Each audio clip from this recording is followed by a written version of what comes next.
All right, hello, and welcome to session 8 of my character materials and rendering workshop. Uh, some people are probably going to be filtering in over the next few minutes to half hour, but for those of you who are here, welcome, and welcome to the final session of this workshop. In this session, I'm going to be talking mainly about post effects, rendering, and final presentation for characters.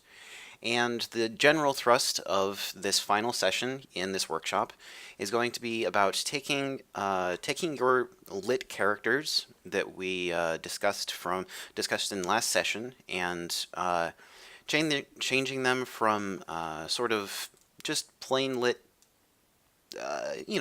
characters that might have nice lighting and environment to characters that have nice lighting and environment and presentation, but also nice post effects that really amp up the lighting, the colors, and the general presentation that you can have in your scenes. So, what I'm going to be covering in this session, as I said before, is post effects. I'm going to be going over the different types of post effects that you can run into, different ways that post effects will affect your final render, both in real time and in stills. I'm going to be talking about camera settings, including things like field of view, depth of field, how depth of field interacts with certain types of shaders or doesn't. I'm going to be talking a bit about things like chromatic aberration, lens flares, fisheye / barrel distortion, those types of things. And I'm also going to be talking about things like tone mapping and levels adjustments and what that actually refers to. I'm going to be talking a little bit about bloom, vignette, film grain, and other sort of miscellaneous post effects that you'll run into depending upon what type of rendering you're going to be doing. And finally, I'm going to be talking about slightly more technical stuff like screen space reflections, ambient occlusion, and global illumination or bounce lighting. Now, some of these are things that I've touched on in previous sessions, things that I've mentioned in passing, or things where I might have gone a little bit in depth with them, but for this final session, I'm going to be covering each of them specifically, talking about how each one of them affects your model, your presentation, and the final look of whatever it is you're rendering. And from there, I'm going to talk just a little bit about how you can use tools like Marmoset Toolbag to present your stuff in real time with some of these post effects. Taking advantage of things like levels adjustments or bloom and other basic effects that can sort of change the way your presentation looks and add another layer of complexity or just general interest to the scene that your character is in. So before I jump into anything, I just want to back up once again and mention that yes, this is the last in this series of lectures / workshop sessions. But it's not the end. In a few weeks, I'm going to be starting up another series dedicated specifically to modeling characters for games. It's going to have a pretty broad focus, but the general thrust of it is going to be that you want to make models that work well in game engines. So how do you do that with the tools you have on hand, and how do you make just the model itself without any sort of fancy rendering tricks actually look good and work well for things like rigging and animation? So just keep that in mind. Follow me on social media and that type of thing, and I'll be announcing dates and times and other details as we get farther along. So let's talk about camera settings. Now, camera settings are one of those things that people don't always think about when they consider that they're going to be presenting their characters, simply because camera settings usually have to do with things that are not necessarily in the wheelhouse of most character artists. But camera settings are extremely important because the difference in something like, say, field of view between one presentation and another is very drastic, and it can mean the difference between a character looking appealing or looking downright creepy and scary. So let's take a couple of examples of some some depth of field, some field of view, along with things like barrel distortion, and see how those affect the final presentation of what we're looking at, so that we can get a better idea of how we can present characters in an appealing way. So let's get back to our old standby here, this rock and roll dude, and let's turn off basically all the post effects and such. Let's get it to so that we can just focus on how the camera is behaving. Let's turn the sky to something very neutral. Let's come into the camera and just turn our presets to default. Okay. So when you are rendering a character, especially a humanoid character, a character that's meant to either look like a normal person or meant to be, say, an appealing cartoon character, you generally want to take advantage of the fact that at different fields of view, models will look different. So this is a pretty extreme example, and let me turn off the depth of field here so that we can get everything nice and sharp. So with a very wide field of view, basically what you are telling the camera is take in more of the scene and compress it into what I can see through the camera.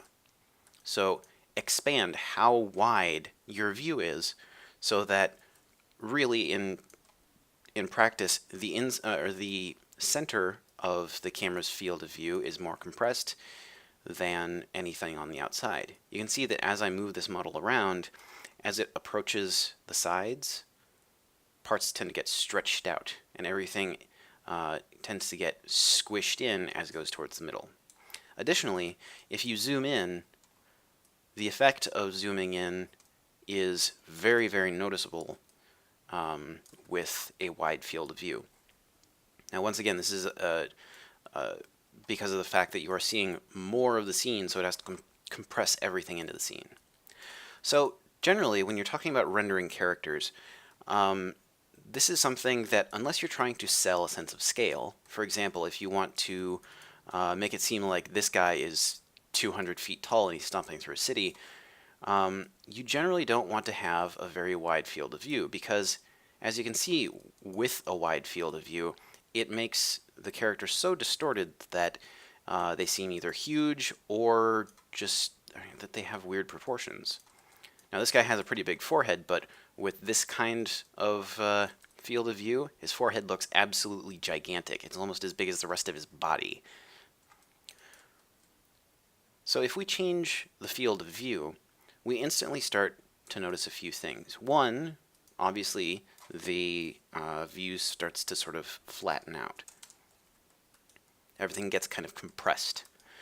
So that means that the difference in size between the boot and his head starts to become less noticeable the more you compress the field of view.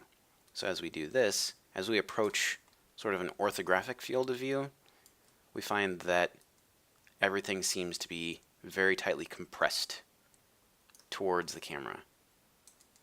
It's very difficult to get any sort of read on how deep the scene is because the field of view is so small. Now, field of view is very important, not just in getting a sense of scale, but also in making it seem like the character is either very close or very far away. If you use a very wide field of view, it will tend to make objects seem much closer to the camera than they actually are, because it simulates the effect of getting your eye closer to an object. You're able to see less of the object as it comes closer to you, and in a similar way to how raising the field of view makes it so that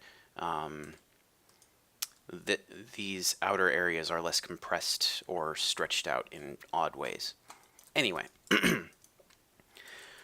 to get nice, appealing, say, portrait renders for a character, generally you want to have a very narrow field of view, because one thing that this does is it decreases that distortion in things like the face. So we have a 2-degree field of view right now, roughly 2 degrees. And one of the effects of that is that we can see his eyes, his nose, his mouth, and his ears all in one shot. And everything seems to be very tightly compressed, as I mentioned before, and everything seems to be very proportionate.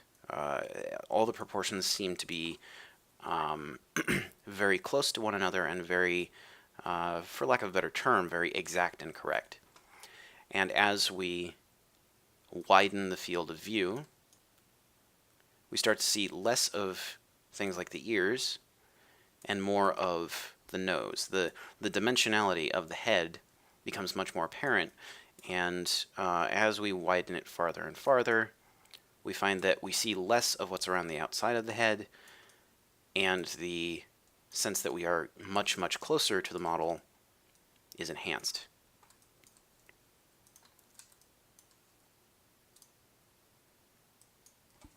So this is, there is a direct correlation here between field of view and, for example, the the focal length of a camera lens. So a focal length of, say, 70 millimeters is going to give you something that looks fairly similar to this. Now this is something that's important to keep in mind, because this is something that photographers figured out a long time ago. They figured out how the field of view affects how you perceive a character or a person when taking a picture or recording a video of them. And with that knowledge, they intentionally choose lenses that make a person look more or less appealing depending upon the final desired result.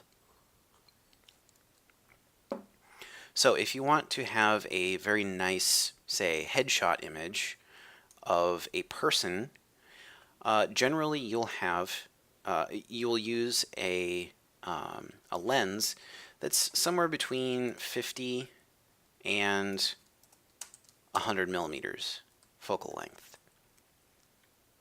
And what that means is that the longer the focal length, the tighter the focus, and the narrower the field of view. Those long focal lengths are great for telephoto images, like images of sports events or wildlife photography, that type of thing. And they're also fantastic for getting great portraits because they flatten things out and they make people's faces seem more pleasingly proportionate. Now, as a side note,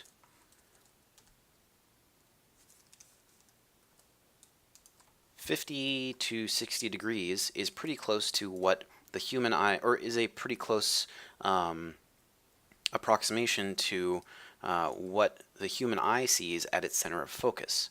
So if you want to get something that feels very realistic, it's a good idea to use a field of view that has somewhere between 20 and 20 and 23 degrees, or a simulated lens somewhere around 50 to 60, 65 millimeters. Now, when you're trying to render a character, you're not always trying to simulate what the human eye would see. Sometimes you're trying to, for example, simulate what somebody would see in a first-person shooter. Many first-person shooters these days use a field of view of, say, 60 degrees. So you might want to simulate that. You might want to simulate what somebody is going to see in that first-person view. And this is actually useful for things like presenting first-person weapons as well. Now, additionally, you might be trying to simulate what you're getting in a different type of game. Maybe you're trying to simulate a competitive first-person shooter where they push their field of view wider to something like 90 or 100 degrees. And you get, once again, you get that kind of fisheye effect where everything is very distorted. But this is not great for final presentation of characters, because one of the things that it does is, as I mentioned several times now, it distorts what you see.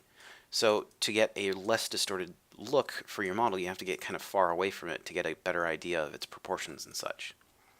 In this case, especially if you're trying to present something in real time using, say, a Marmoset viewer file on ArtStation or something along those lines, it's generally a good idea to keep your field of view pretty low. Not too low so that things start to look like they're approaching an orthographic type of presentation like you might see right here, but usually something between, say, 15 and 45 degrees works pretty well in a final presentation for a model. So let's take a look at that. So here's what 15 degrees looks like. Let's just zoom in on him. So 15 degrees does a pretty good job of having some perspective distortion, while at the same time allowing you to zoom in and get a good feel for how the character looks in 3 dimensions up close. Let's take a look at 30, which is also a pretty good field of view for presenting 3D models. 30 degrees is, it's wide enough that you get some perspective, but it's not so narrow that everything looks orthographic. And 45 is where things start to break down. Now, as you can see, as I zoom in towards his face, the face is going to be one of the things that people focus on the most with a character. And if you get much distortion in the face, it's, unless it's supposed to be a very large creature or something like that, it's just going to start looking weird. So in general, a good range is between 15 and 30 degrees and 45 if you really want to push it, unless you're trying specifically to simulate what you would see in a screenshot from a video game. So let's also take a look at depth of field and how depth of field can sort of tweak our perception of a model, of a character, and let's see how that can help us or hinder us with final presentation. So let's go into here, change our field of view back to, say, 15, just so that it's a nice, good value. There we go. You know what? I want to go a little higher. Let's do 20 degrees. That's better. Feels slightly more natural. Okay. So let's turn on some depth of field, and if you're using Marmoset Toolbag, you can actually middle-click anywhere in the scene to focus on that area. So I'm going to do that real quick, just to give an example. I'm going to middle-click there, here. Let's middle-click on his ear. Puts his face out of focus. So depth of field is something that you usually don't want to overdo, and at least with most current, say, online presentation systems, you're not going to get too much depth of field anyway. However, it's pretty good to have some sort of depth of field in still renders for a portfolio piece or something along those lines. However, depth of field can be kind of tricky to use because, there are a few things with depth of field that make it not necessarily the best choice for every situation. So, for example, if I want to simulate this guy being, say, 300 feet tall, I would go back and I would change the field of view to something much wider, like, say, 90 degrees or, something even more. However, you'll notice that when you do this, when you try to make something that looks huge with depth of field, and this is pretty extreme depth of field, but when you try to make something that looks gigantic using depth of field, it usually doesn't work. Instead, it actually takes away some of the feeling of its scale, because depth of field usually only comes into play with either extremely expensive lenses that most people will never be able to afford, or it makes the scene seem much smaller because people are, in general, used to seeing depth of field on very small objects. So macro photography for things like flowers or insects, maybe for close-ups of a person's eyes. Depth of field works really well in situations where you're very close to your subject, but when you get farther away, having depth of field like this generally doesn't work in your favor, especially for characters, because the depth of field fights against the feeling of scale. People are so used to seeing depth of field on things that are tiny that they expect to see tiny things. So the depth of field kind of overrides how big it looks with the very wide field of view. If I turn the field of view down, if I make it so that the depth of field is very narrow, or the field of view is very narrow, and I crank up the depth of field, suddenly it starts to feel like this object is very tiny, like I'm zooming in on this character from either a great distance or like it is minuscule, and the depth of field is coming from the fact that my camera is not able to focus on it very well. So it's only able to capture parts of it because the focus plane is very narrow in comparison to how large or small the object is. So that's something that's very useful to keep in mind when using depth of field. Depth of field combined with the field of view of the camera is going to do a ton to make it look like, like Omar says in the chat right now, look like it's an action figure. Now that could be something that you're actually intentionally going for, and that can be a really cool look. Making something that looks like an action figure is a great way to present an object so that it looks like it has a very specific scale that's easy for the eye to understand. So depth of field has some limitations.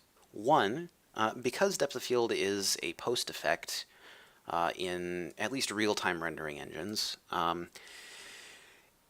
it's subject to the fact that we render objects in multiple passes. Now, as I mentioned before, when I was talking about things like eye shells and eyes, we render things like specular and diffuse, each as a separate pass in the image, which then gets overlaid on top of each other.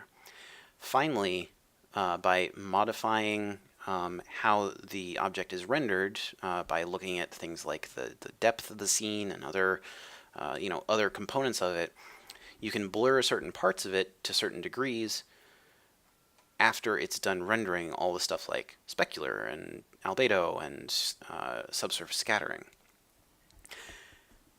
However, there are some problems with it, especially when trying to use things like additive transparency. So additive transparency is what I'm using for all these swirly bits in this scene right here.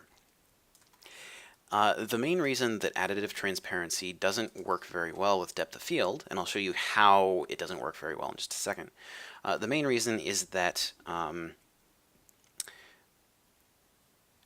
additive transparency is literally a layer added on top of everything else, and it does not usually affect the scene depth. So if we took a depth map, let me just pull up a depth map real quick. If we had a depth map like something you'd see here, the additive transparency of an object is not going to be visible in the depth map. That object won't be visible because just its colors are being overlaid on top of everything else.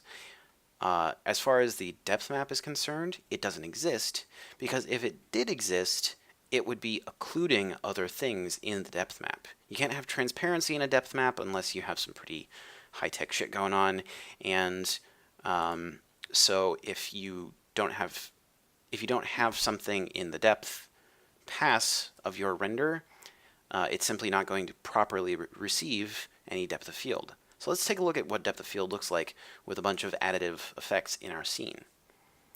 Let's come to our camera right here, and let's turn on depth of field. Click on his face. Focus. Turn on sticky focus. Okay, so you can see that certain areas are blurring depending upon certain areas of the additive transparency are blurring depending upon how far back they are on the scene. However, the only reason that they appear to be blurring in an okay way is because they're against what is essentially a solid black background, or solid white background as the case may be, like you would see in these areas. However, if you take a look at the additive transparency as it transitions from being overlaid on the background to being overlaid on the model,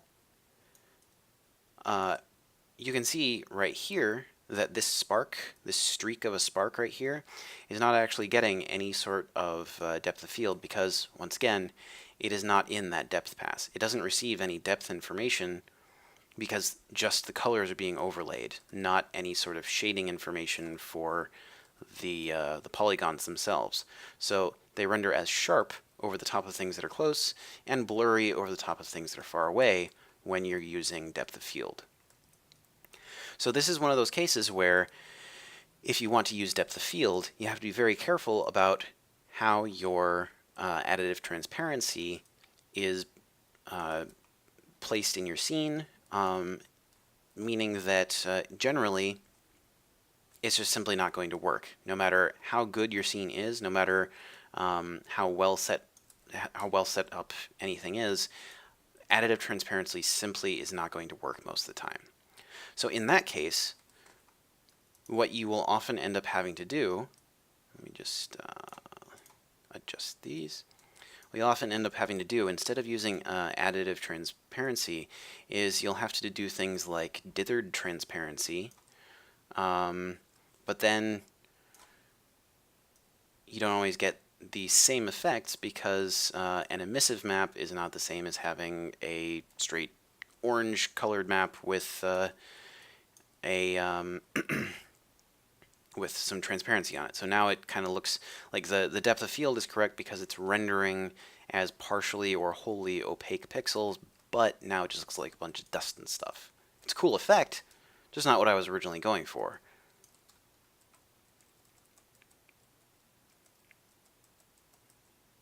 Boo, boo, boo. So that's something to keep in mind when you're using things like additive transparency with depth of field. It's simply a limitation of how depth of field works in most renderers.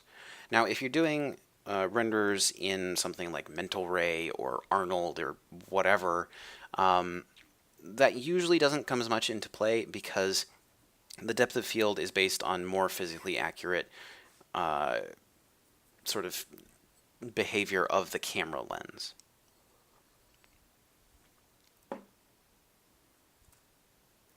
So now that we have kind of a good understanding of just camera behavior, let's talk about some effects that you can apply as post-processes to what you would see through the camera and how those affect the final render. And there are two different categories here, at least for Marmoset Toolbag. However, they might not be separate for something like Unreal 4, where anything like depth of field or color grading or anything like that is just handled with the post-processing system.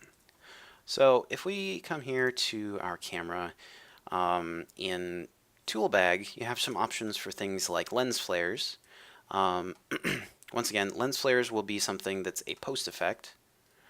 And in the case of Marmoset Toolbag, it's actually a post effect based on things like scene depth and bright areas on the screen. And in this case, what you're getting is a halo effect around whatever you're rendering based on the brightness of whatever you're rendering and its proximity to the center of the screen. So when I take this big bright specular highlight and I bring it closer to the center of the screen, the system that Marmoset Toolbag uses is meant to simulate how light scatters through a camera lens, but it does have some limitations. For example, if I move this little object right here over to the side of the screen, even though it's super bright, you would still expect that it would be affecting the flare of the camera, but it's not, simply because of how the post effect works. So depending upon your renderer, whether it's Marmoset Toolbag or Unreal 4 or Unity or some proprietary engine, lens flares will behave in different ways depending upon how those different renderers behave. So that's something to keep in mind. Generally, I don't use lens flares in Marmoset Toolbag unless it's for a very specific look that I'm going for, just because it doesn't quite fit my needs most of the time. But on occasion, I will find something, a use for it. Now, there are other types of post effects that can be applied that affect how a camera would behave in the real world, or they simulate how a camera would behave.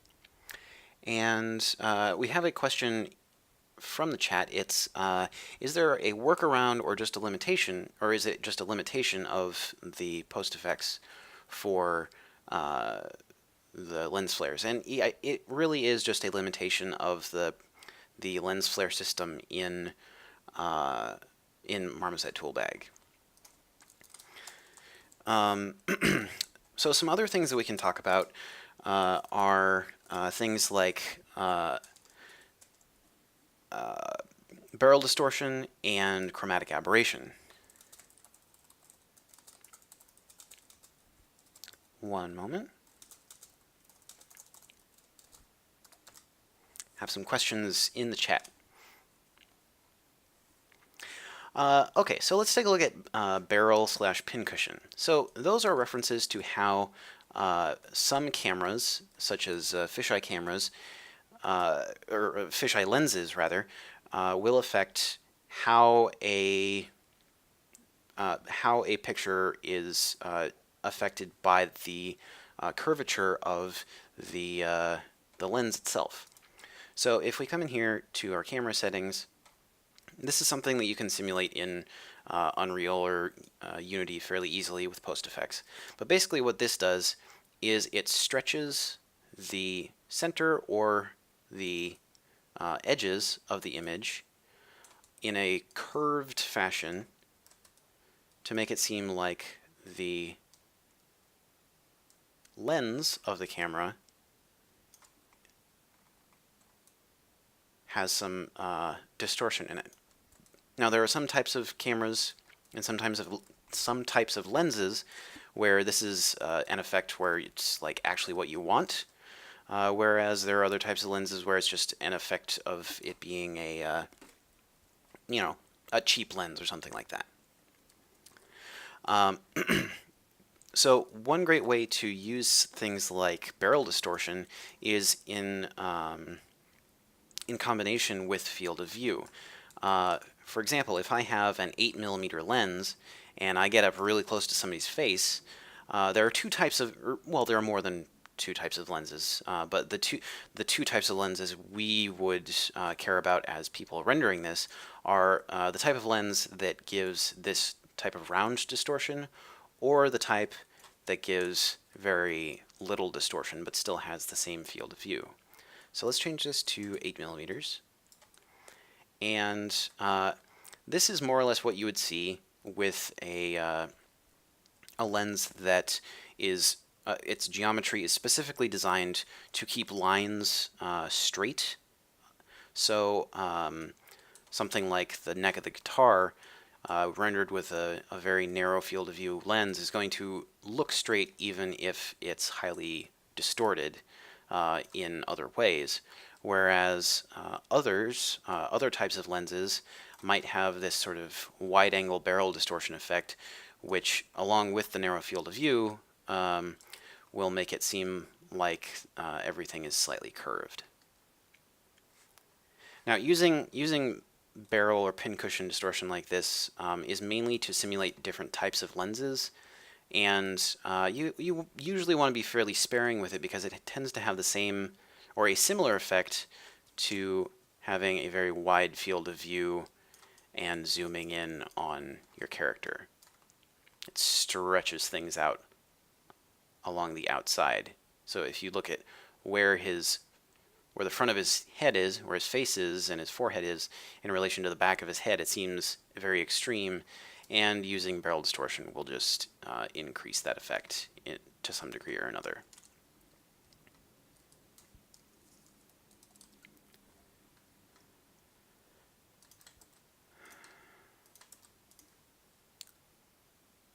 So let's talk a little bit about chromatic aberration. This is everybody's favorite little topic, and it's something that can be overused and does tend to get overused in things like very photo-bashed concept art and such. Because one of the things that it does is it simulates the light bleed onto different, either different sensor, different parts of the camera sensor, or into different layers of the substrate for film in a camera.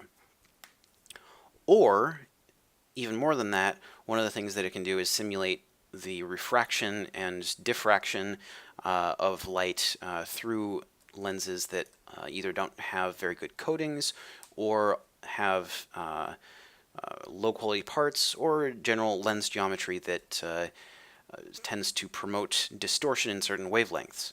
So chromatic aberration, in the case of this post effect, and in most examples of chromatic aberration you'll see, is the way that it generally works is that it either smears or resizes the color channels in the final rendered image so that they appear to have these sort of halos, these colored halos around mostly highlights, but everything in general. So as you can see here on his shirt, where there is this bright white area right here, you can see the color channels being separated and moved across the screen. This is to simulate very imperfect lenses and low quality cameras. Generally, you want to avoid it being this strong. However, one good way to dial in the right amount of chromatic aberration is to crank it all the way up to the maximum and then adjust the individual channels to match something like a photo.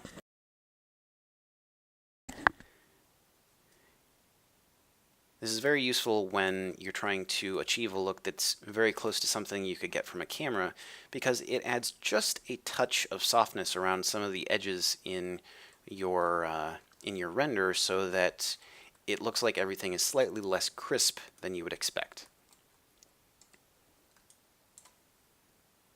So let's turn the chromatic aberration down. So that generally covers a lot of the things that are camera specific in general post effects renders and such. But there are other things that we can do with post effects. For example, we can sharpen things. So sharpening literally just tries to increase the contrast between two pixels that are next to each other. So as you can see in here by the fingers, as I zoom in, with stronger sharpening, it becomes much more apparent that the pixels in the specular texture down here have a large amount of difference between each other, and you can also see, you start to see some halos around things, some light and dark halos around areas that already have high contrast, such as in this area, you can see a slight halo around the edge of the guitar and the edge of the skin. And this happens because what it's literally doing is just looking at two pixels that are next to each other and trying to make the difference between them much higher. Now you can set a limit for this. The lower the limit, the less the effect is visible in a lot of areas. And you'll be able to see this in many different types of renderers. It's usually applied as a very subtle post effect to just get a very slight amount of sharpening after an anti-aliasing pass has been done to smooth out the edges in an image. I do have a question in chat. Are you familiar with using Unreal or Crytek? Yes, I am fairly familiar with Unreal, though I don't use it on a day-to-day basis. I don't generally touch CryEngine much at all, just simply because I haven't had much opportunity to. Though I've heard its toolset has gotten pretty good lately, so I'd be excited to check it out, though I don't really have much opportunity to these days. So some other things that you can do with post effects are things like bloom. Basically everybody knows what bloom is. It just takes and smears the pixels all over the screen and makes them brighter. And there are different ways to achieve bloom. In Toolbag, it happens by blurring the image and then overlaying it on top. Other renderers will use different methods. But the method used, and there are many methods of achieving bloom, one of which is to do additive, the way that you see here. Other ways include doing things like taking the bright pixels above a certain threshold, blurring those, and overlaying that back on top of the original screenshot, or the original render, rather, so that it gives a very slightly different effect. It's generally called opaque bloom or something along those lines, because it doesn't actually use any sort of, say, additive blend mode. It just smears the existing pixels on the screen. Now, bloom is generally good, once again, when you're trying to match photos, because it will simulate a few different things. Most notably, it will simulate the bounce of light within the camera. Bloom generally occurs when 2 pixels on the camera sensor or 2 grains in a piece of film that are next to each other, 2 or more, receive so much light that the light scatters off of them and hits the sensors next to them or the grains next to them. And it can also happen when light enters a camera at a glancing angle and then bounces around on the inside and illuminates pixels or parts of the photo frame which are not intended to have any light on them. So with that in mind, you can use it to great effect with things like depth of field, because one thing that it can do is make it seem like you're taking a very close-up, hazy picture of something that is very, very tiny. If you're not going just for something that's very tiny, you can also get effects that make things seem sort of ethereal or otherworldly by having a bright bloom in an otherwise fairly dull scene. Now, vignette is one more post effect that once again tries to simulate things that can and do happen in photos and in cameras. And vignette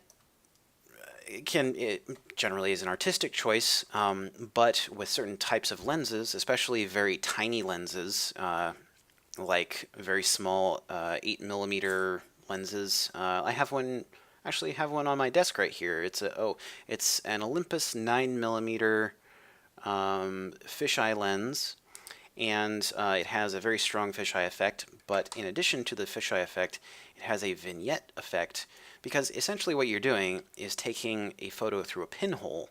So things are probably going to be in focus a lot, but there's also going to be a lot of darkness around the edges because it doesn't let a lot of light in to hit the sensor.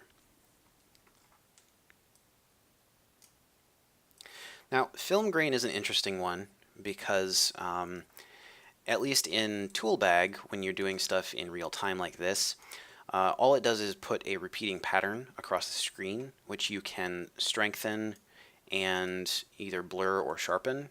Now, the blurring and sharpening is probably not going to be very visible in the stream, but the strength should be. However, when you go to do a render in Toolbag, it's going to use a small programmatic effect to generate random noise based on some seed number, I think, which is based on the strength slider. I might be mistaken, but in general, what it will do is try to generate random noise across the entire image that does not actually follow the same pattern as what you actually see in the viewport. And grain is generally used to simulate the effect of the literal grains of photoreactive pigment in film, or the difference in sensor sensitivity in digital cameras, which results in a grainy look in the final image. Now, once again, this is great for simulating what you would see in a photo, because one of the things that it can do is introduce a bit of randomness and a sense that what you're looking at has more color depth to it than it actually did in the initial render. And using film grain along with bloom and chromatic aberration can lead to some very nice soft effects around edges that can't simply be softened with anti-aliasing. Now, the last little post effect or set of post effects that I want to talk about is under this little color tab here in the post effects. Now, you can achieve very similar effects with a large number of different tools in different engines, but they're in Toolbag. They're located here, and basically what they do. Basically what this little section does is it allows you to do things that are similar to levels or curves adjustments in Photoshop. So I'm going to take a quick screenshot, move over to Photoshop, and just do some stuff real quick, which I'm then going to more or less replicate in Toolbag. So I have this basic image right here, and I might be dissatisfied with parts of this image. I might be dissatisfied with the colors of it, the brightness of certain parts, the darkness of certain parts. So to make adjustments to it, I can do things like, add a curves adjustment layer, come in here and adjust the different curves for the different color channels. So curves and levels do basically the same thing, and basically what they do is they take the color channels of the image and they lighten or darken the gradient from black to white according to whatever values you plug in. So in this instance, if I am adjusting the red channel and I brighten this section of this histogram, this whole thing right here is called a histogram. And basically what it shows is how much of each level of red or whatever color is in this part of the gradient from black to white. If I brighten this part of that gradient from black to white, essentially what I'm doing is I'm forcing more of these pixels, more of the light pixels, to be light according to this curve. Now if I put another point right here and I drag it down, what I'm doing is I'm forcing in this section of that gradient from black to white more of those pixels to be dark. So the end result ends up being that the darker areas of the red channel get darker and the lighter areas get lighter, meaning that less red shows up in the dark parts and more red shows up in the light parts, which is why everything looks either teal or pink. Now, you can do the same thing with the other color channels. You can do it really however you want. And you can also crush things so that above a certain value, you'll just get a solid color. So in this case, I'm just basically clipping off the top however many values and just replacing them completely with white, which is why his forehead is getting blown out.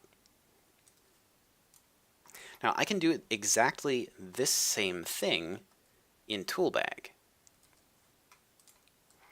If I come into here where it says curves,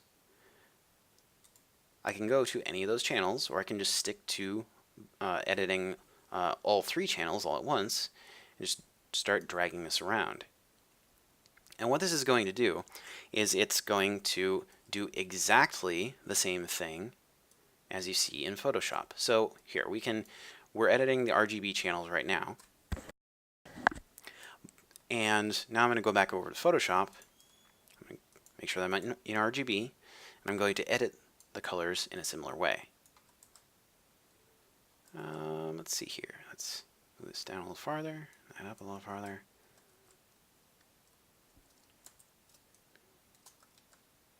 And you can see that with these similar curves, we get very similar results as I Alt-Tab back and forth between Photoshop and Toolbag.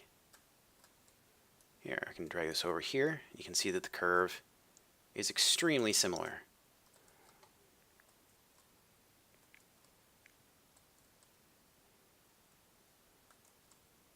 So this is great for a number of things, but chief among them is adding a bit more attitude or contrast, or lowering contrast in your scene.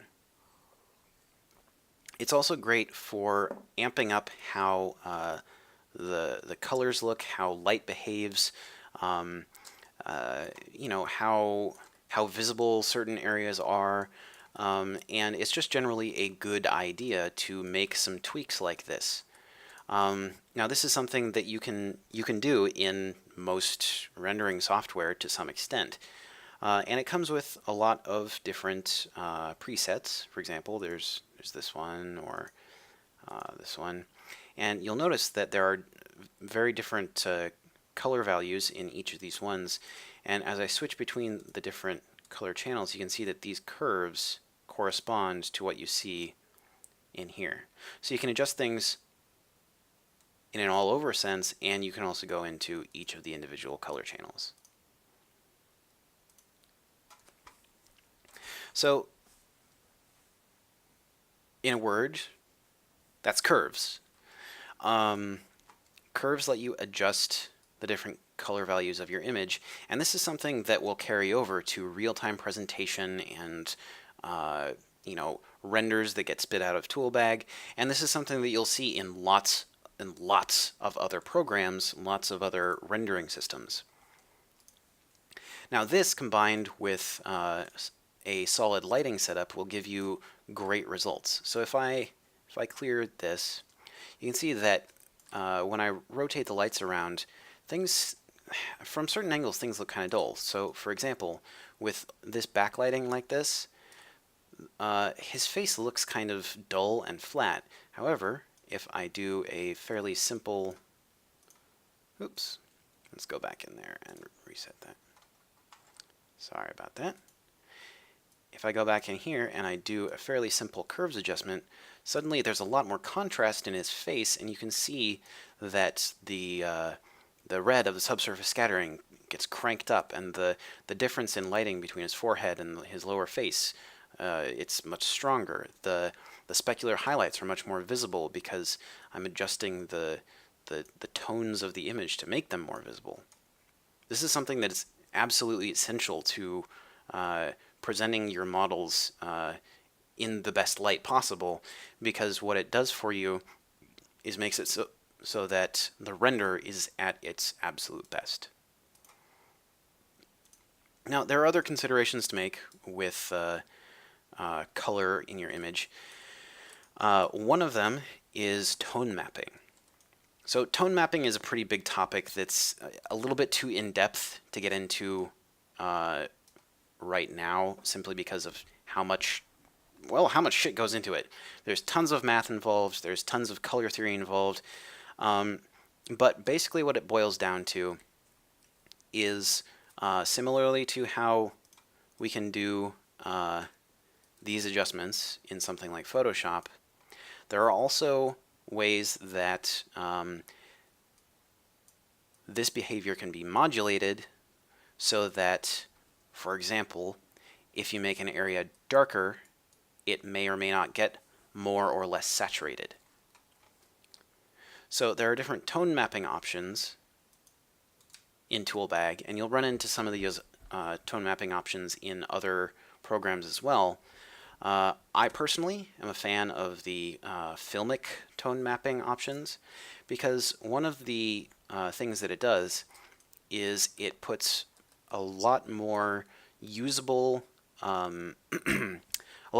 color in the highlights, and when you darken areas, it will try to increase the saturation of those dark areas. So when I switch between linear and filmic, you notice that initially it seems fairly dull. However, if you start to do a curves adjustment, you get a lot more readable levels of detail, a lot more readable color and value in the highlights, but you also start to get a lot more interesting colors in the shadows and the transitions from light to shadow. These are just different ways of calculating the transitions from light to shadow, and I personally like this one.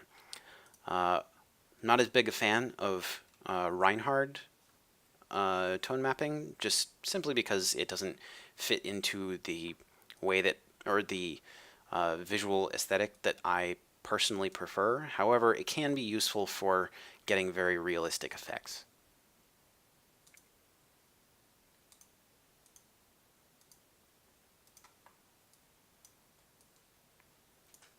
Now, the exposure slider that you see here is pretty much identical to what you would get with exposure with a camera.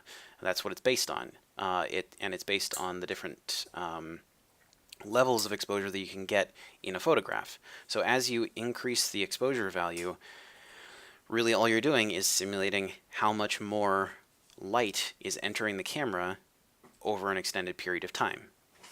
So as you lower the exposure, it just simply says, oh, well, I'm taking in less light, so I'm getting less bright. And as you raise it, it's just saying, oh, I'm taking a much longer photo. Now, there are ways that you can change the exposure. For example, you can add a color to it, making it look as if only the red channel, for example, is being rendered, or you are excluding all other color channels, or most of them. You can do the same with contrast. Contrast simply literally increases the contrast in pixels, similarly to how you would use sharpening, except it applies it to the entire image. And once again, you can put colors in there that will adjust the final look.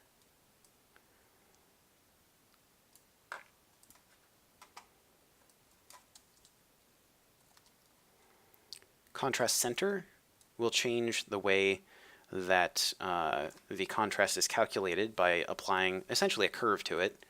It just moves that curve farther in one direction or another, with 0.5 being the default value for Toolbag.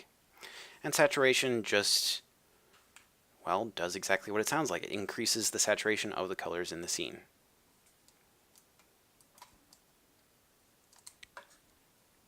So now that we have this well, this tool bag, this suite of tools to use for achieving final renders, let's take a look at how we can get something that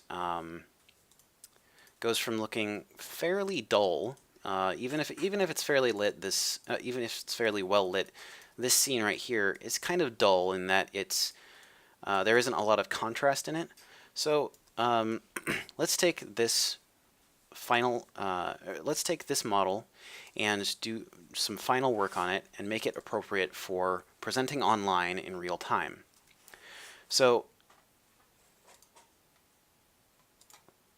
let's do essentially this to it. Let's make it look really strong. Let's increase the contrast, let's increase the color, and let's generally make it so that this thing pops up really well whenever you see a picture of it online or something.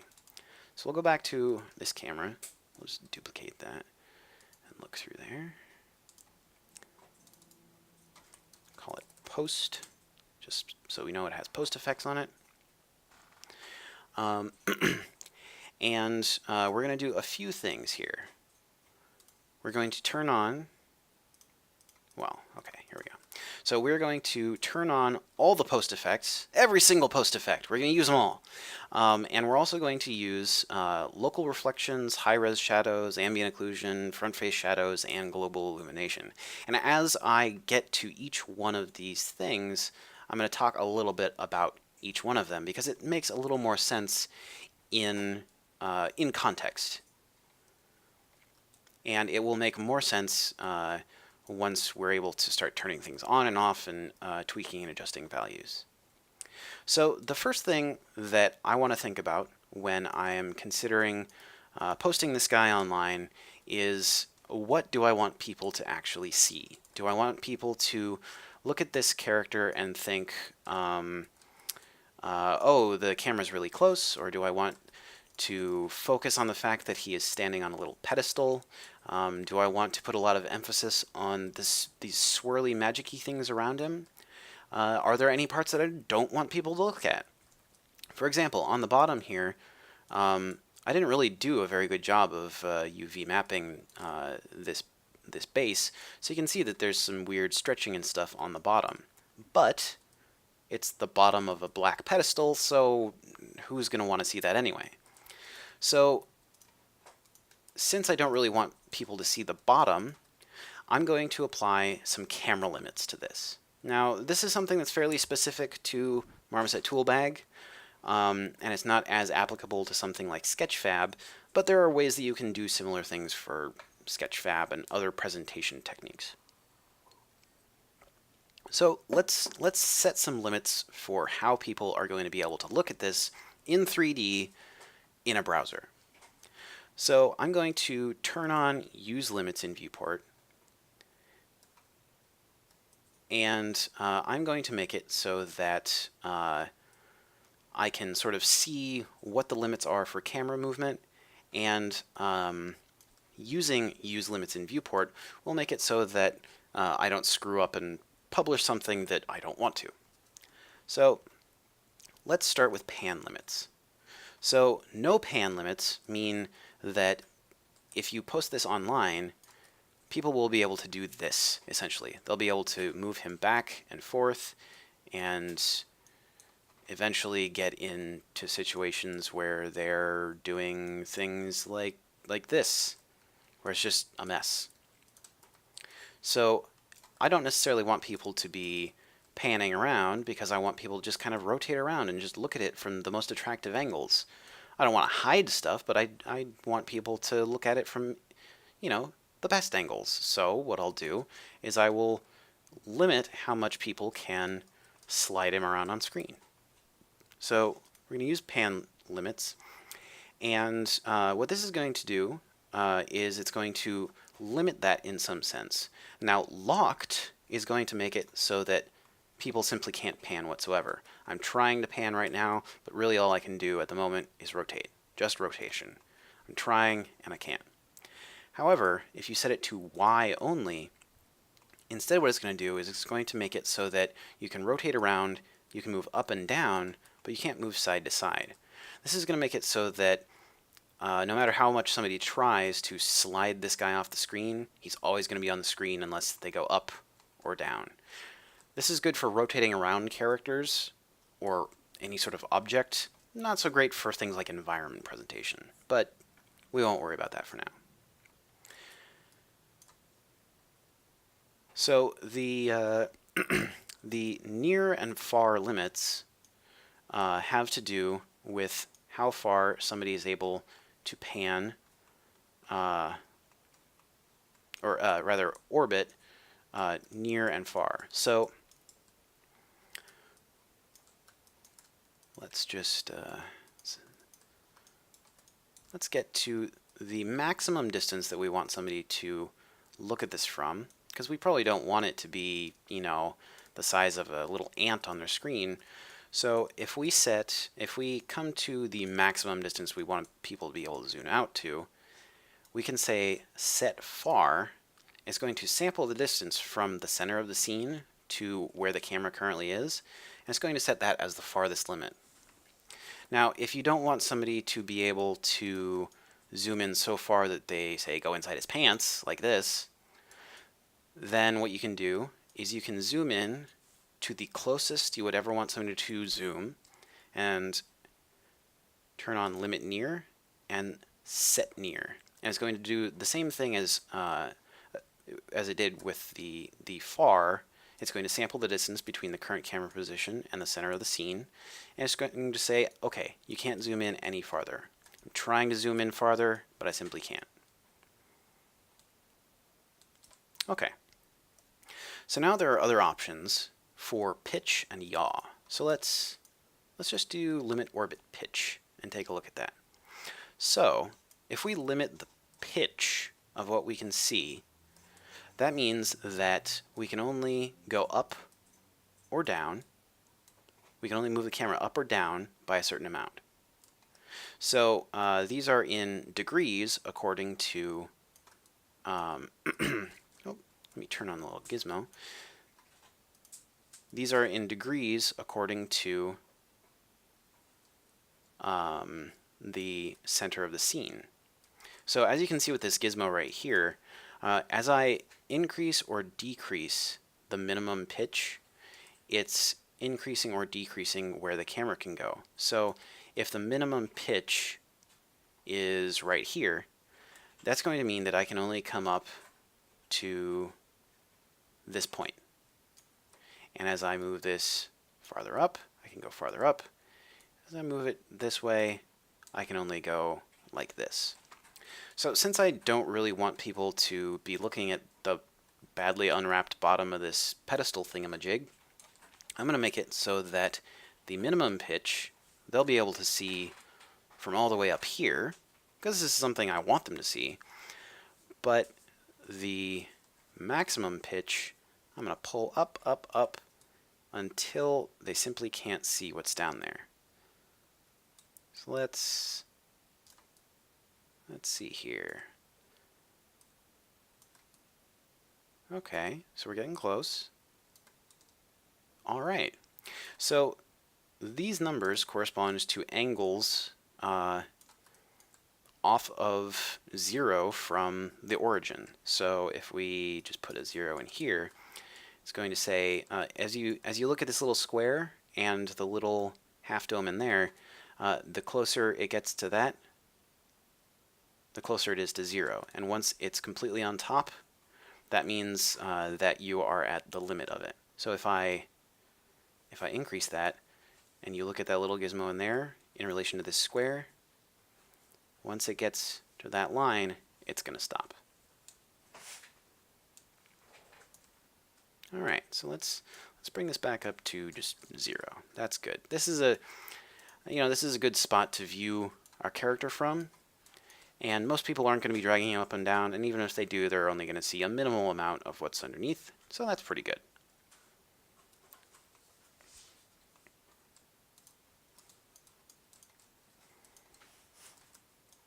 Cool.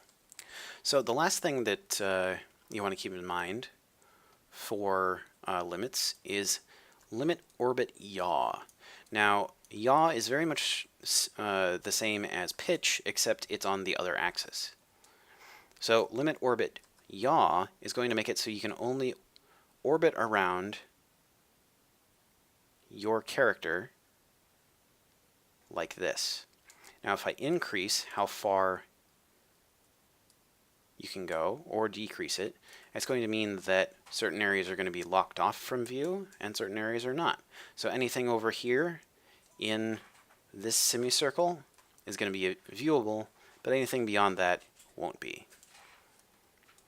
However, since I want people to be able to just rotate around this guy willy-nilly, I'm just going to leave it with limit orbit yaw off.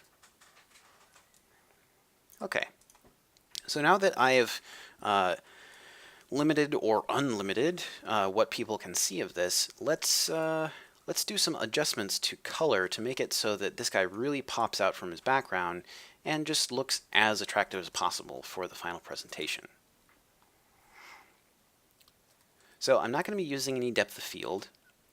One, because it just simply wouldn't be really appropriate for this character, but two, because as I mentioned before,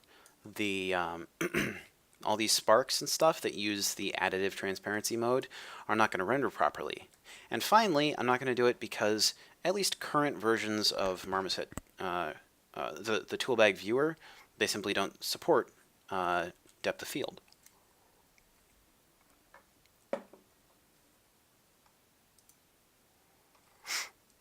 Now, something else I want to keep in mind is the field of view. Like I mentioned before, let's turn this down. So I probably don't want the field of view to be extremely high because I don't want to accentuate any weird deformation in this guy. So I want it to be a little more easy on the eyes. So we'll go with we'll go with 30 degrees, and we might change that a little bit later.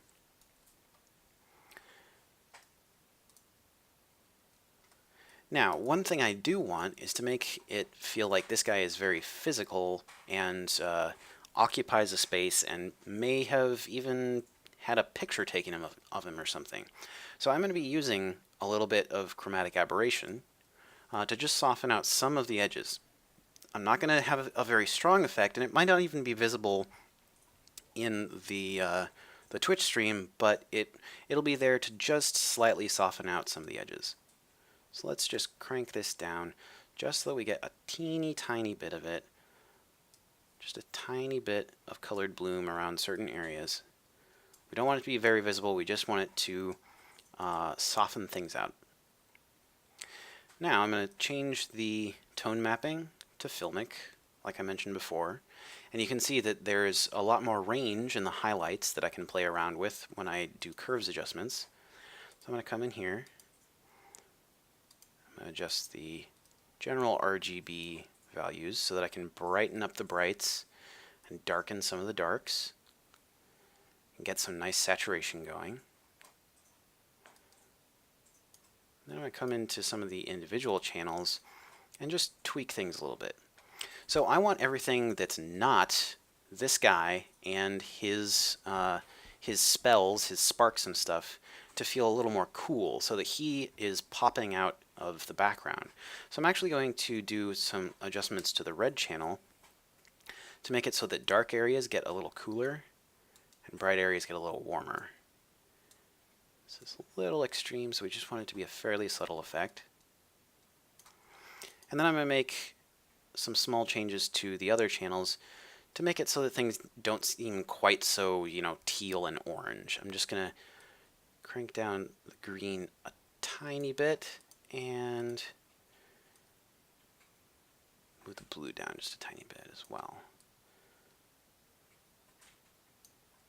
There we go. That looks pretty nice. It's very saturated, but it's also a very strong look. And I'm going to be adjusting this even farther with other effects. For example, I'm going to increase the exposure just a little bit, not too much. I just want a little more light in the scene.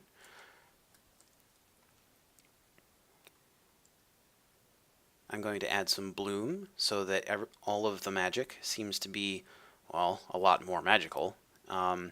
And for this, one of the things that I'm going to do is I'm going to increase the brightness to a really absurdly high amount.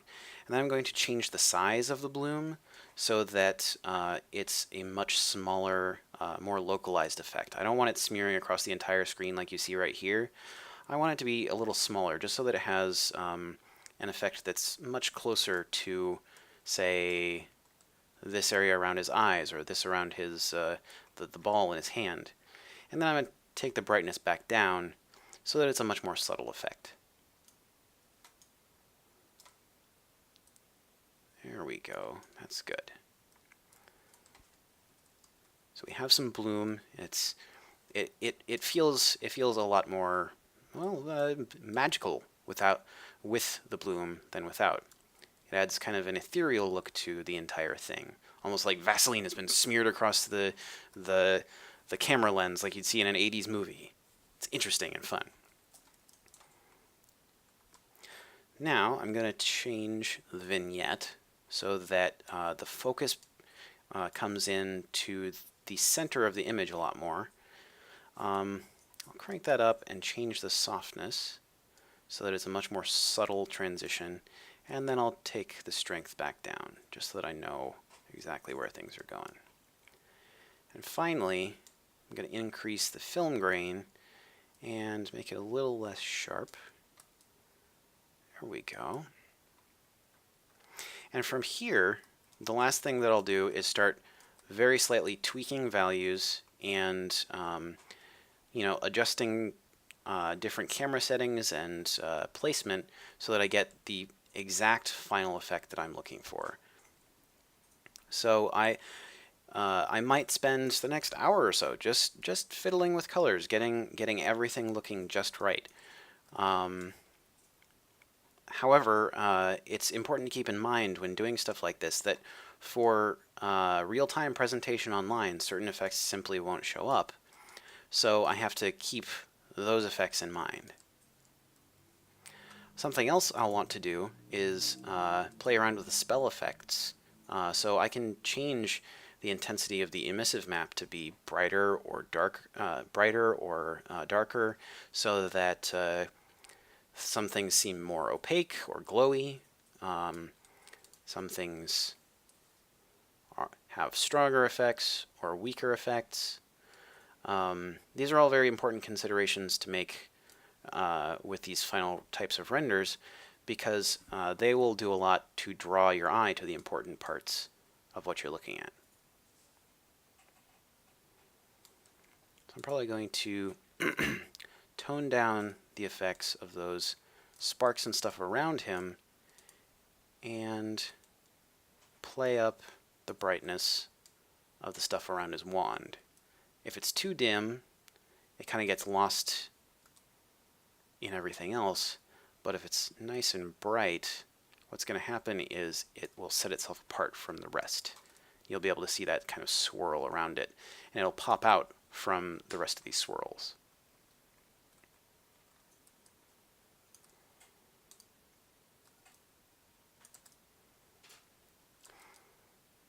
So this is pretty good. However, there is something that I don't like about it, and that is that certain areas of the background, of the backdrop rather, are very bright. Like right here, when I rotate the model to look over here, I'm not happy with that very bright spot because I can't see any of these spell effects or anything.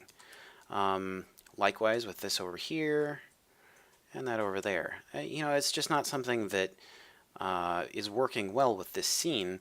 So what I'm going to do is I'm going to come over here to the sky, and I'm going to play around with it. I can change things like the backdrop brightness, so I can set it to 0, or I can make it more or less blurry. For example, I can change this to 0.5, say, and make it so the whole thing is a lot more sort of mushed together and smeary. And then I can change the brightness.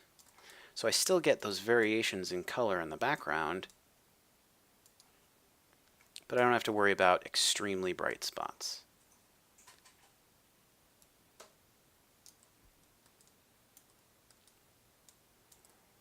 Now, if I don't like the fact that there are different colors in the background, I can simply just change this to a flat color.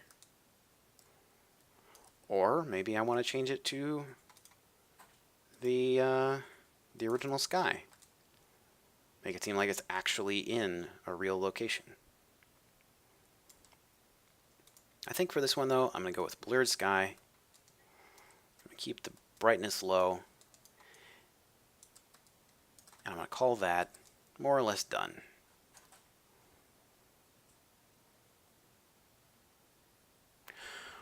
All right, so the final step here, right before I go and publish this and put it online anywhere, is to go through the different lighting and global illumination options and make sure that I have everything checked, make sure that everything is playing well with everything else that renders in my scene, so that when I take screenshots or start presenting this online in certain ways, I can present it in the absolute best light possible. So the final things I'm going to do right before I make sure that my lighting and other things are finalized is turn on some other post effects to make sure that this is being lit very well. So I'm going to turn on local reflections, and what that's going to do for me, let me turn these guys off right now. What local reflections are going to do for me is they're going to sample the textures, or they're going to sample the pixels in the screen, and then they're going to use that as almost like a lighting backdrop you'd see here, and they're going to smear those pixels onto areas where light should be bouncing, at least in theory. So you'll notice that this area of his pants is receiving a lot of orange light because of the light in his hands. So let me turn off his hand light and his staff light. Now this is just with the sky and the lighting in the scene. As you can see, with screen space reflections turned on, or local reflections as they're called in here, it's reflecting a lot of what you see on the screen, even though technically it's underneath his jacket. So this is a limitation of screen space reflections. They're only able to render what is on screen, and they're only able to sample from what's on screen. So sometimes they act a bit dumb, they don't know exactly what they're doing, so they'll reflect things in areas they shouldn't be reflecting. However, it's still a pretty neat effect, so I'm going to keep it on. I like it. I think it looks good, especially on areas like this on his hat where the light from his eyes is being reflected. It looks like his eyes are actually illuminating the surface of his hat, whereas before, not so much. Now next in here is going to be high-res shadows. Now this is really just related to the resolution of the shadow maps that are being cast from the lights in the scene. And there are different ways to achieve this in different programs. But in general, what it does is it just increases how sharp your shadows can be and how high resolution they are. So if I turn them off, you can see a little bit of sawtoothing effect right here where it's pretty low res. But if you turn on high res shadows, it smooths that out. Now front face shadows are something that may or may not be something that you're looking for. In general, I find it helpful to turn them on because it slightly changes the shadowing algorithm so that it's slightly more expensive, but it gets a little more exact. So you can see some changes right here where there are lots of faces close together that should be receiving shadows. With the front face shadows turned off, it doesn't look so good, but with front face shadows turned on, it looks nice. Now this is not going to always be the case depending upon what type of rendering you're doing, especially if you have things that have, say, lots of alpha channels and such, where you're trying to get transparency on largely opaque objects. So it's just something to keep in mind. Finally, I'm going to turn on ambient occlusion, which is not going to be super visible right now, but if I turn off all the lights in this scene, oops, turn these off as well. Turning ambient occlusion on and off is going to adjust how strong the screen space ambient occlusion effect is when this guy receives ambient light. So I'll turn up the brightness here. go back to rendering and turn on ambient occlusion. Now as you can see, with ambient occlusion turned on, it's darkening areas that should not be receiving lots of ambient light, and everything else is unaffected, as you would expect with ambient occlusion. So this dark area in here is going to be pretty strongly affected by ambient occlusion. Now, screen space ambient occlusion has some limitations. One, any detail that is not actually either in in your occlusion map or actually modeled out, as you can see with the details down here, is going to receive a lot less exact ambient occlusion than you might want, simply because very similarly to screen space reflections or local reflections, it's based on the pixels on the screen. So sometimes if you have, say, an object hiding behind here and you come around to the front, where you would expect there to be ambient occlusion being cast between his legs, you simply won't see it because sometimes it just isn't in the depth pass of the scene or the render, so the renderer doesn't know what to do with it. And consequently, you don't get the screen space ambient occlusion in that spot. Alrighty. Now the ambient occlusion in this scene right now is pretty high, so I'm going to crank it down just a little bit. It's not going to be super visible, but it's a nice subtle effect. Now the last thing that I'm going to do, and this is not something, and actually none of these are really anything that you're going to be seeing in online presentation where it's real time, at least not currently, because they're all pretty expensive to render, but especially not global illumination. Now global illumination is similar to screen space reflections, except instead of taking into account only the pixels on the screen, what it's actually doing is taking into account all the lighting in your entire scene, no matter whether it's on screen or not. So if I enable global illumination, what it's going to do is it's going to look at emissive textures, it's going to look at lights and shadows, it's going to look at different colors of surfaces, and according to all of those different effects, it's going to calculate lighting, which is going to affect the bounce lighting and bounce shadows of everything in the scene. So if I turn off any of these lights, and I enable global illumination, let's turn that off as well, and turn off local reflections. Now with global illumination turned on, it's going to sample pixels from over here, it's going to sample light values from over here, and it's going to reflect them onto surfaces like his metal belt buckle. Without global illumination turned on, it looks completely different. So how's it doing this? Basically what it does is it takes the scene, splits it up into little chunks, and measures light in those chunks. You can see that here when I turn on show voxels. I'll turn the voxel resolution to low so they're a little more visible. Now you can see each of these little blobby shapes corresponds to a coordinate in space,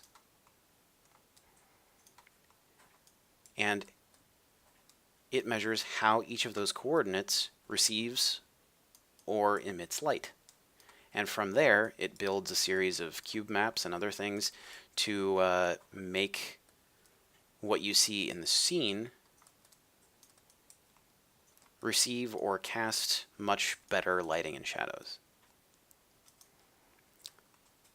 So if we turn this back to, say, medium, now you can see that it's pretty strongly affected. Now, we can have this affect different passes of the render.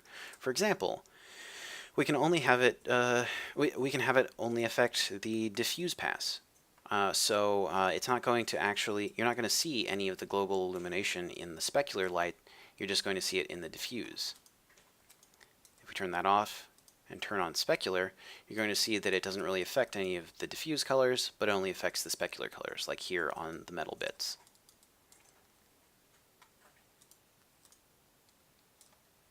Now if I crank up the brightness of these spell effects, you're going to see that the bounced lighting, the emissive lighting from the spell effect up here gets much stronger.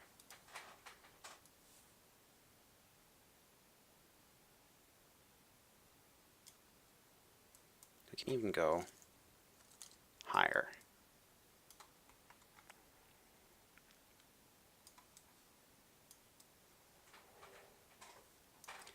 And something else we can do is we can turn on those swirls. We can tell them, let's see here, tell them not to cast shadows. We can turn the intensity of their emissive up pretty high, and you can start to see that the lighting from them strongly affects whatever else you see in the scene.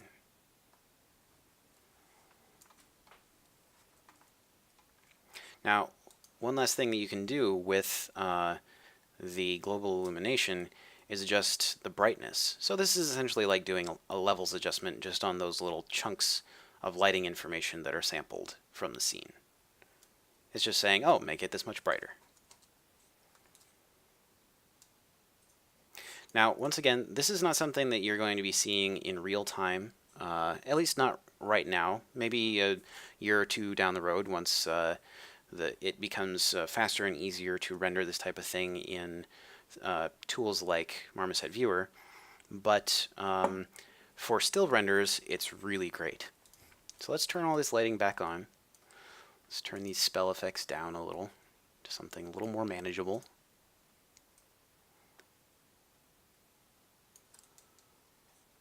Let's make sure that all of our post effects are turned on. We've got everything set up the way we want. If we select our camera,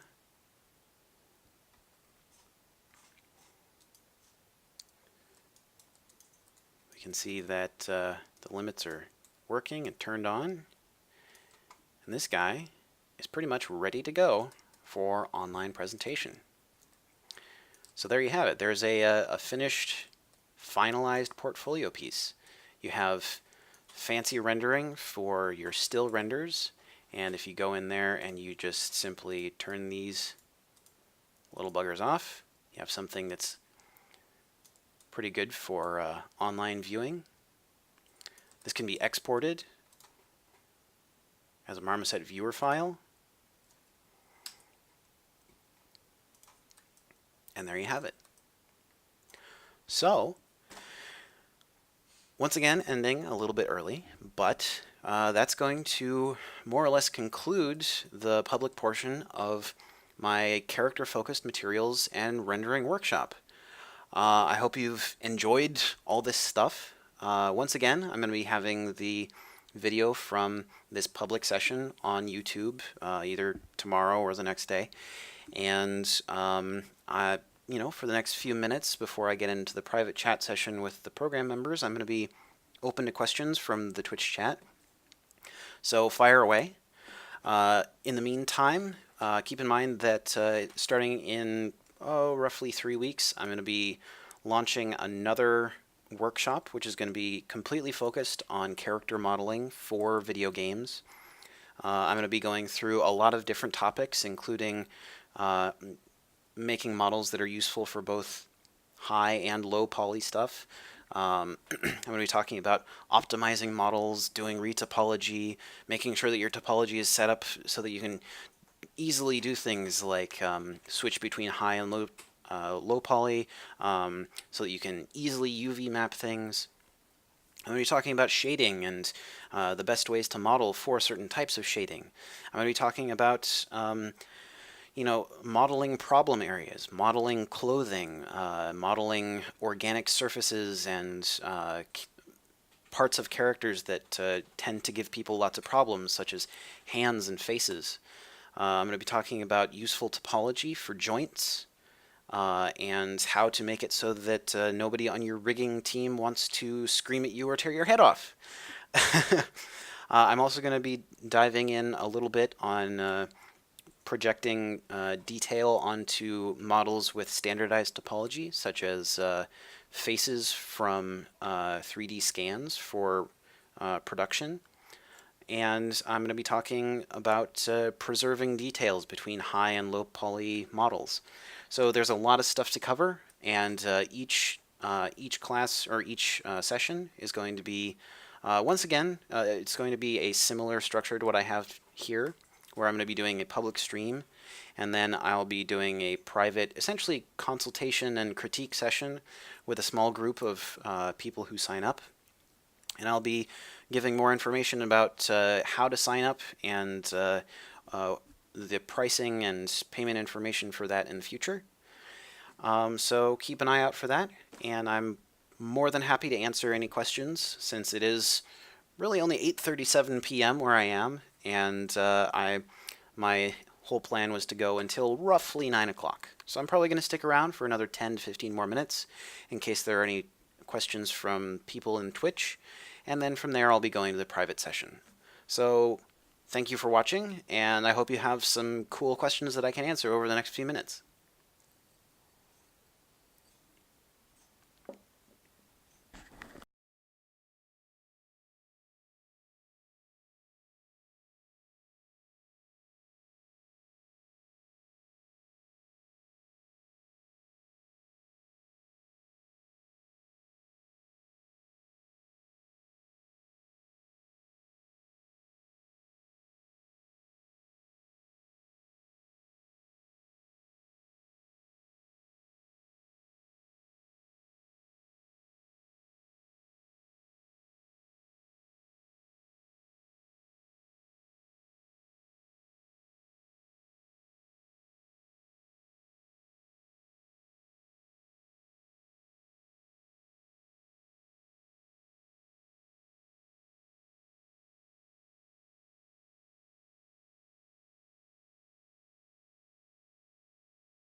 Alright, so one of the questions I'm getting from the Twitch chat is sometimes the viewer file looks so different, even when I make sure not to use stuff that it doesn't support.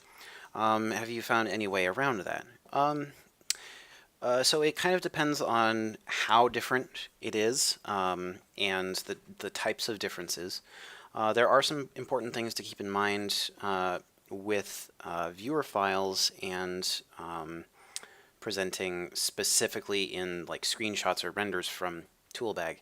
The biggest thing to keep in mind is that things like gloss are going to always look different because the method used to calculate gloss in Toolbag is slightly different from what they use in the viewer.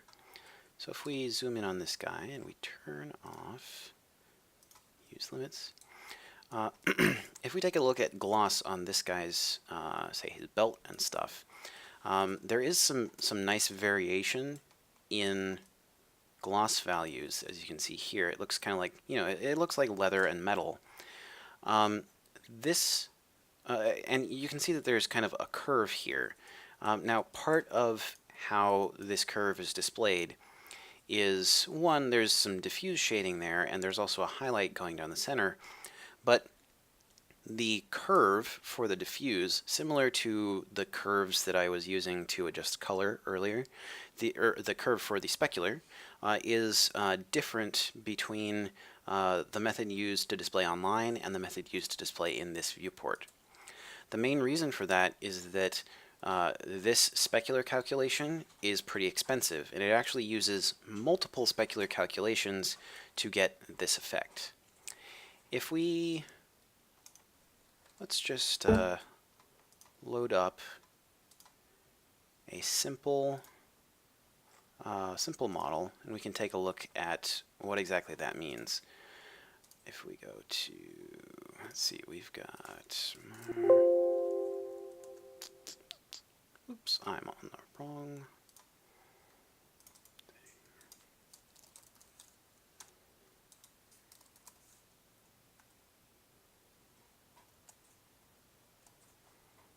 One moment while I figure out something real quick here.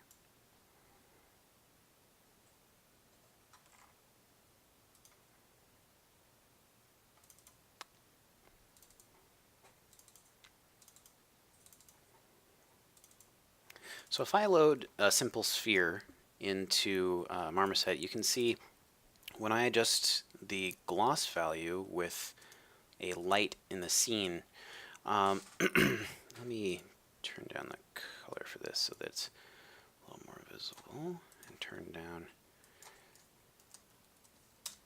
that.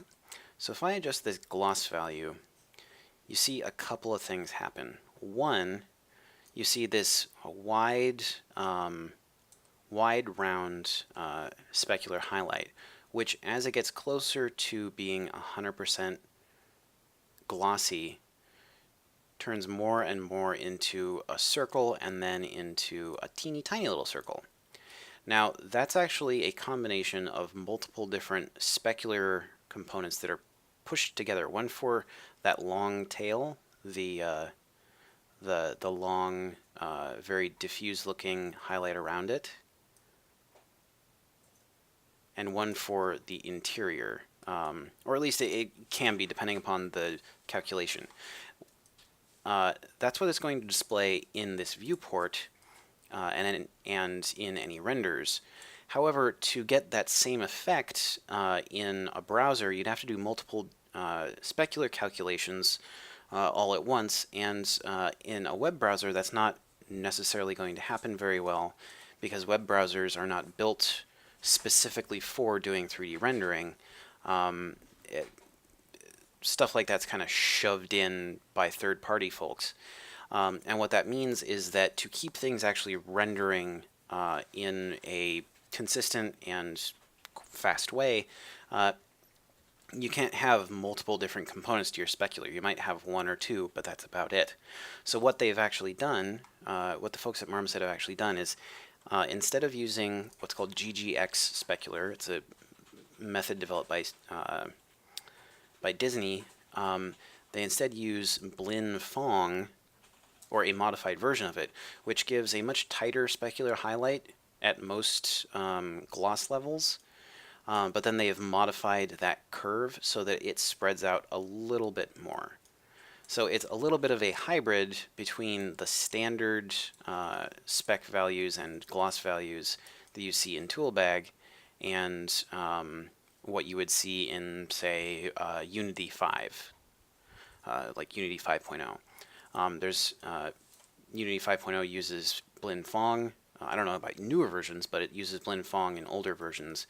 So you get much tighter spec highlights like this. So that's one large contributor to the difference between what you see in the viewport here and what you see online. Another large difference is that the shadow calculation for the online viewer is drastically different from the shadow calculation in this viewport. They use completely different technology, and whereas in this viewport lights are just rendered how they are, the shadows in Marmoset viewer are actually rendered in multiple passes that fade in. So you'll find that if you rotate around a model like this in a Marmoset viewer file, the shadows look kind of chunky and gross, but then once you let it sit for a second, they sharpen up and get much more attractive. That's because, once again, they're trying to save the number of calculations that you have to do in the browser. Therefore, the shadows are going to look very drastically lower quality. Additionally, you're not going to get as much self-shadowing, and you won't get any real-time screen space ambient occlusion, because, once again, screen space ambient occlusion is expensive to render and pretty slow. There are ways to get around some problems, such as the compression of things like normal maps, because something like ArtStation is only going to allow you a certain size for your Marmoset viewer file, so sometimes you might end up compressing all this crunchy detail in your normal maps. And it uses JPEG compression, which, as I mentioned a while ago, is lossy and it creates artifacts. But one of the ways that you can get around that is by lowering the detail or making some of your textures much smaller so that you can retain the size of your normal maps and retain the compression of your, or whatever existing compression you use for your normal maps. There is another option for normal maps as well, which says use lossless normals here. And what this does is use essentially something like a PNG for your normal map, meaning that it's not going to be compressed, but it will lead to a much higher file size in the final result. Now this option right here for textures, where it has low, high, and unreasonable, this refers to the level of JPEG compression that is applied to your textures. Any of these other options just simply won't have anything to do with the file size. So that was kind of an exhaustive answer to why things can look different in Marmoset Viewer. There are some other small differences, such as the way that subsurface scattering works. It doesn't have as much detail, and it's not based on the same type of screen space blurring and math that you see in the viewport here, but I don't know enough about the math to go into the specifics of it. All I know is that the method used is much cheaper and less accurate. So it's approaching that time where we say goodbye. Are there any further questions that you guys have about final rendering or presentation or anything like that before I move to the private chat session with the program members?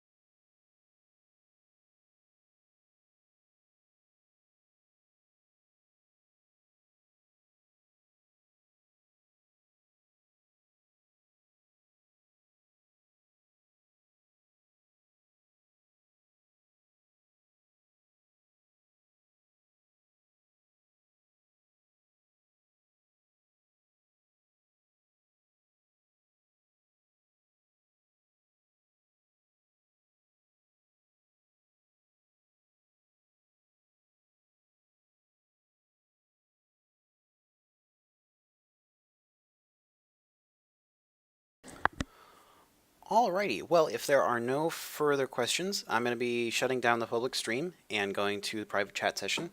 One last reminder that in a few weeks I'm going to be starting up one more program focused entirely on modeling characters for games. It's going to focus once again on the more technical aspects of things. It's not going to be quite as project focused as you might see in a lot of other other similar programs. It's going to be much more focused on different techniques you can use and different ways that you can apply certain techniques to, potentially difficult situations or problematic modeling scenarios.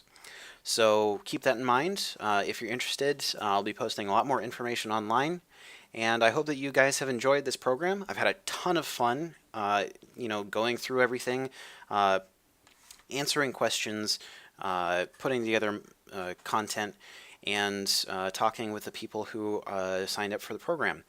If you are interested in stuff like this in the future, or if you want to check out previous videos from the same series, you can go to my YouTube channel, just search for my name, and it'll pop up. I also post links to all of the videos on Twitter, so you can find that really easily, and I do have a playlist of all the previous streams.